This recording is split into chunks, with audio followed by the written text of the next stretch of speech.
कार्तिक के महीने में भगवान की पूजन का महत्व पूछते हैं। गुरुदेव, आपने कार्तिक के महीने में भगवान नारायण के पूजन का अनेक प्रकार का विधान बताया। हमें ये बताइए कि कार्तिक के महीने में जो एकादशी आती है उसका क्या पुण्य होता है? सूत्री कहते हैं कि हे ऋषियों, कार्तिक के महीने में जो कृष्ण पक्ष में एकादशी आती है उस एकादशी का नाम रमा एकादशी। इस दिन भगवान लक्ष्मी के साथ में निवास करते हैं, इसलिए इस एकादशी का नाम रमा एकादशी। तो रमा एकादशी का महत्व बताते हुए सूत्र जी कहते हैं कि एक नगर में एक सेठ रहते थे, उनके 4 बेटे थे, एक बेटी थी। चारों भाई अपनी बहन को बहुत स्नेह प्रेम करते थे। जब उसका विवाह हुआ तो विवाह के बाद पहली बार जब एकादशी पड़ी तो वो कार्तिक के महीने की रमा एकादशी थी। राजा ने पूरे नगर में अपने ढिंढोरा पिटा दिया कि आज नगर में कोई भी व्यक्ति भोजन नहीं करेगा, सभी रमा एकादशी का व्रत करेंगे। यहाँ तक अपने घर के पालतू पशु पक्षी है, इनको भी इस दिन भोजन न देकर के सबको व्रत रखा जाए। जैसे ही इस बात को सुना, दामाद ने तो दौड़ा दौड़ा बेटी के पास में आया, पूछा कि मेरे को तो ऐसी बीमारी है कि बिना भोजन किए मैं जिंदा नहीं रह पाऊंगा, और तुम्हारे पिताजी ने कहा कि आज तो भोजन नहीं मिलेगा किसी को भी। तो बेटी ने कहा कि हाँ, ये तो है कि आज तो सबको व्रत करना पड़ेगा, नगर में कोई भी भोजन नहीं करेगा, जो कोई भोजन करता है उसको दंड मिलता है।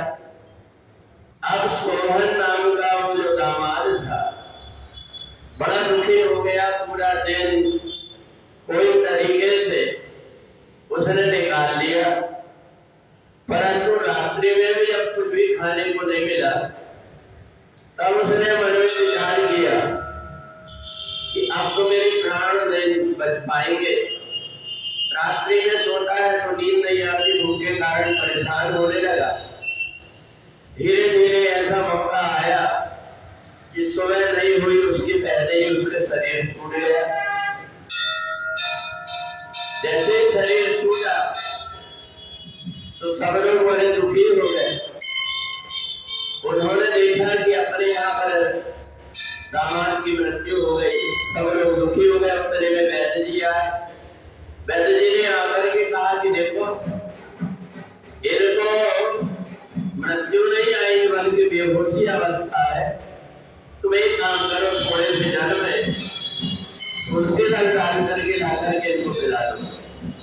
उस समय तुरंत वैद्य जी के कहने पर भगवान विष्णु का जो अभिषेक हुआ था उसी जल में तुलसी डाल करके जैसे उसको पिलाए, वैसे उसकी मूर्छा दूर हो गई। सब लोग बड़े प्रसन्न हो गए।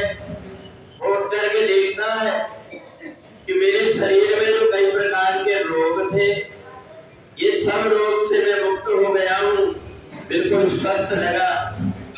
तब उसको एकादशी व्रत का प्रभाव समझ में आया कि एकादशी व्रत के प्रभाव से और भगवान विष्णु का जो चरणोदक था उसके पीने मात्र से मेरे सारे रोग दूर हो गए।